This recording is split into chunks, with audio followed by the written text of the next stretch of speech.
And he says he's going to now help Africa. Well, I don't see how he's going to help Africa, all of Africa, when he's oppressing Zimbabwe. Because Zimbabwe stands and says, no, we want our land back. Without the land in Zimbabwe, then Zimbabwe has no credit.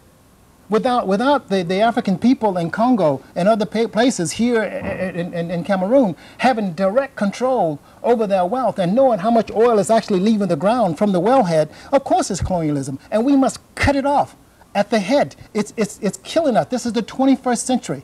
Africans are still, we're not dragging behind. We are being forced to lag behind. The energy is here, the activity is here, the education is here, the responsibility is here. So colonialism exists. Certain people try to cover it up and say, oh, it's not. And one last point on that issue. We talk about globalization and we talk about democracy. I've lived in America all of my life and I have yet to experience the kind of democracy that they say exists in America. Now, do I have certain freedoms and privileges in America? Yes, I do. But democracy is a very interesting little miracle that we have on our planet here. We have to watch it like a problem with the skin. You have to watch it 24 hours a day. What can I say? I have to say this about the United States of America, because as I say to you, before you can say that America is really the cream of the cream, she herself is beginning to admit that she knows she's not. We cannot just go and export, and I'll conclude here, we cannot just go and start to export democracy to all of the countries without those countries really understanding the definition of it. And besides, that definition changes from country to country. So, when we see what we do in the field, we have an impression that there are many black people, especially American black people, who are supporting your efforts. Can you give us the name of some of them? Because of colonialism, and because we African people are under constant attack, economically, in terms of trade routes, I have a policy at IMSCO, and I try to pass this on to our regional directors and general managers, such as this one. Be careful of putting your people's names out there, because we are not at ease yet. There's a lot of different problems that we have, and sabotage is taking place. We have to be very, very careful. That is why France has a secret service. That is why America has a secret service. Well, IMSCO has to be as stealth as it possibly can. Whatever information that the world needs to know about us, they need to know. If you want to know that information, every 4 years, we are obliged to file a quadrennial report at the United Nations. And I would say to those outside of the organization that really want to know, go to the United Nations, read our quadrennial report. You have just launched your activities in Cameroon. Which is the message you could give to all those Cameroonians who are watching this program and maybe who believe in your action? Yes, believe in our action, and also believe in African Americans in this particular case. Believe in our definition of democracy. Follow our definition of how we are defining democracy. America is there in this particular case in terms of African Americans. We are an open door policy. You want to trade? Let's trade. Let's do some business. You want people to come in and tell you how to feed your babies? We're not the people to do that. But if you want to change the bilateral agreements and improve those bilateral agreements, then you come to us and let's talk. You need ships, you need planes. America's got so many ships and planes sitting in dry dock. I'm talking about how we can now move immediately together. Break the lock by simply thinking outside of the box, thinking outside of the norm that you've been thinking, and reach out to your brothers and sisters in America. And by the way, your allies, or our allies in America, are not just African Americans. From the time of Harriet Tubman, which is an African that fought during the liberation of the slavery movement there were white colleagues there who were assisting us. There were Asians there who were assisting us. African Americans would not have survived in America as well as we have without the Native Americans. So America today is largely a nation of color. It's a country of color. And anything that I think that Africa and people in other developing countries want, you gotta stop looking only at the big multinationals. Those guys are not the answer. Yes, they have a role to play, no question about it, and many of us would want to support many of the roles they play. But the largest producer of businesses and jobs in the United States of America are small business. We also hear about a visit you will do in some parts of the country, especially in Betwa in the East Province, and maybe in Douala in the Littoral Province. You will be there to do what exactly? We're going out into the bush, not to look for people who certain people think don't know how to dig an outhouse or a bathroom. We're going out to look for people with business savvy, people who are moving huge amounts of goods from the bush. Just move down the street here. Where do these bananas come from overnight? Where do these products come from overnight? We're looking to link up with those local small businesses and then come back into area cities like Cameroon and hook up and make deals and agreements with major businesses here, larger businesses here in this city. And through the bilateral agreement, I bring it up again, America and Cameroon has a bilateral agreement. If you sign an agreement with an American partner, then that bilateral agreement is there to give you the support of our mighty army, our mighty navy, our mighty economy. America, like France or any other country, needs these resources, these strategic resources. I live in America, I sleep there, so naturally I'm very concerned about making sure that the lights stay on there, but I'm also very concerned about the lights and the health of the economy here in Africa. Since you are in Cameroon, which impression did you have about the media, and what is the support you can give to some of them? Now, if I say I have a bad impression of the media, I'm in deep water here, right? But actually, to put all jokes aside, it was the media that met me and us, my delegation at the airport. It was the media that I was best able to get information about the current events in Cameroon before I arrived here.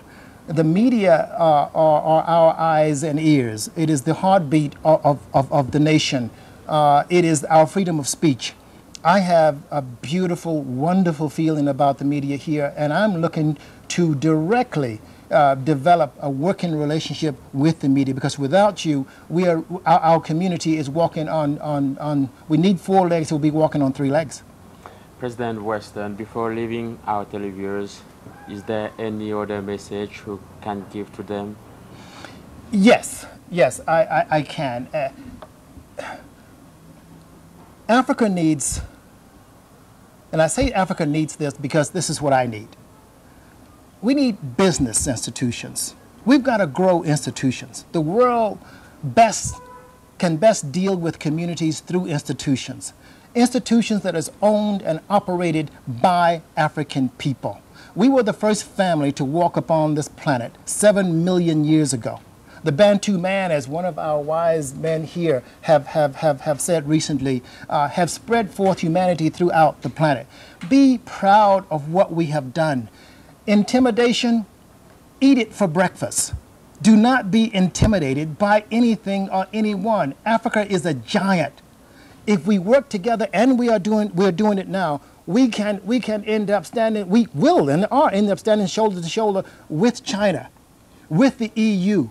The EU and America are being fed by Africa. Africa's strategic minerals and resources coming out of this continent are going into these countries, but these countries are not in turn helping Africa to develop its industry infrastructure here, which is putting America at risk, which is putting the world at risk, which is there's a statement now that says that we have a huge terrorist problem on this planet of ours. Well, it's no wonder that we have a huge terrorist problem on this planet, because we have a huge hunger problem on this planet.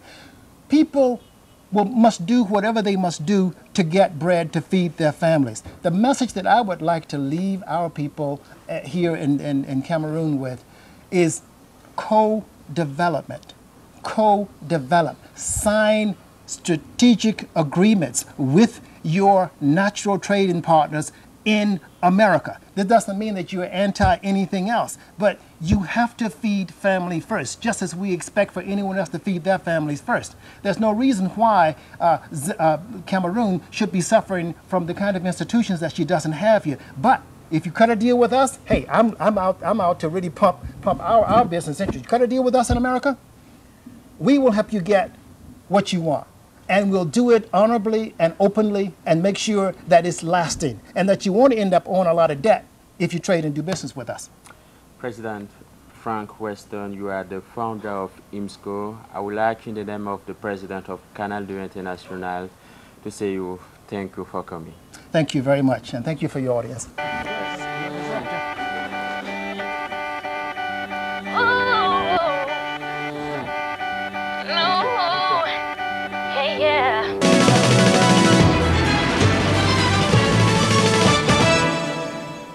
Voilà donc ce qu'on pouvait dire pour cette édition de Cœur diplomatique entièrement consacrée à IMSCO. Nous voulons dire un grand merci au restaurant rue Cazenègre qui a bien voulu nous accorder ce cadre africain. C'était le souhait de notre invité, c'était le souhait de Frank Weston, venu de New York et qui a bien voulu se ressourcer dans ces décors comme vous avez dû le constater au cours de cette émission. Mais avant de nous quitter, voici le quiz diplomatique de la semaine. Dites-nous en quelle année IMSCO a été créé. Faites-nous parvenir vos réponses par SMS au plus 237 948 42 ou par email à l'adresse jsimvodo@yahoo.fr. D'ici là, je vous souhaite de passer d'agréables moments à l'écoute de nos programmes.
Près d'une heure, c'est le temps qu'aura duré l'audience accordée ce mercredi 9 février 2005 à M. Frank Weston, président fondateur des IMSCO Nations Unies, ONG américaine qui a lancé ses activités au Cameroun le 31 janvier dernier. Sur haute instruction du Premier ministre chef du gouvernement, son Excellence Joseph Dione Ngouté, ministre délégué chargé de la coopération avec les États membres du Commonwealth, a donc discuté avec son hôte des possibilités de coopération et d'investissement pouvant exister entre le Cameroun et IMSCO Nations Unies. Et au sortir de cette audience, Frank Weston n'a pas manqué d'en dire un peu plus sur cet échange avec la partie camerounaise. We suggested and presented to the minister our establishment agreement and accord that is being signed in other African countries, and he said that they would get to it as soon as they possibly could, that the government of Cameroon here has a procedure that they would go through, but that we could count on their support and that they would in fact get to that document and get it signed. It won't be done today, but we did ask them that we would like to have some written proof and evidence that they in fact were going to sign it, and so he said that they would in fact be giving us a letter and sending that letter directly to us. I would also like to add in conclusion is that this is not really about Cameroon, it's not even about IMSCO. It is about every African person, man, woman, and child on this continent. We have a God-given right to have establishment agreements signed with every government. We're going to ask every government on this continent to do it so that we, as an army of African people, can go to work and get this intimidation and everything else off our back so that we can help build the African empire and stand proudly with China, United States, and the